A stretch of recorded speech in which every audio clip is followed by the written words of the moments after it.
আমি কখনো ভাবিনি আমার জীবনে এমন হবে। আমি সবসময় ভাবতাম ভালোবাসা মানে নিরাপদ একটা জায়গা, যেখানে সন্দেহ থাকে না, ভয় থাকে না। আসসালামু আলাইকুম, আমি জিয়া। আমার হাজব্যান্ড রোহান। সে আমার বন্ধু ছিল, আমার ভরসা ছিল। প্রথম প্রথম মনে হতো এই মানুষটা থাকলে আমি সব পারবো, কিন্তু ধীরে ধীরে সবকিছু বদলাতে শুরু করলো। সে আগের মতো আমার সাথে গল্প করতো না, অফিস থেকে ফিরে ফোনে ব্যস্ত থাকতো।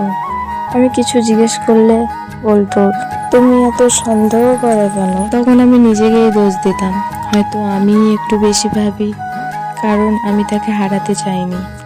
এক রাতে সে ওয়াশরুমে ছিল, আমার ফোনে একটা মেসেজ ভেসে উঠলো। স্ক্রিনে শুধু কয়েকটা শব্দ, আজ তোমাকে খুব দরকার ছিল।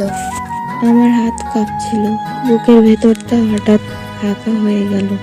আমি চিৎকার করিনি, আমি ফোনটা রেখে দিয়েছিলাম ঠিক যেভাবে ছিল। সেই রাতে আমি আর ঘুমাইনি, তার পাশে শুয়েছিলাম, কিন্তু মনে হচ্ছিল আমরা দুইজন দুই পৃথিবীর মানুষ।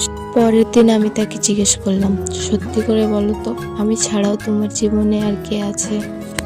সে প্রথমে রেগে গেল, তারপর চুপ হয়ে গেল। তার সেই চুপ থাকাটাই ছিল আমার উত্তর। যখন সে বলল আমি ভুল করেছি, তখন বুঝলাম ভুল আর বিশ্বাসঘাতকতা এক জিনিস না। সেদিন আমি খুব কেঁদেছিলাম, তার সামনে না, ওয়াশরুমের দরজা বন্ধ করে, যাতে কেউ শুনতে না পায়।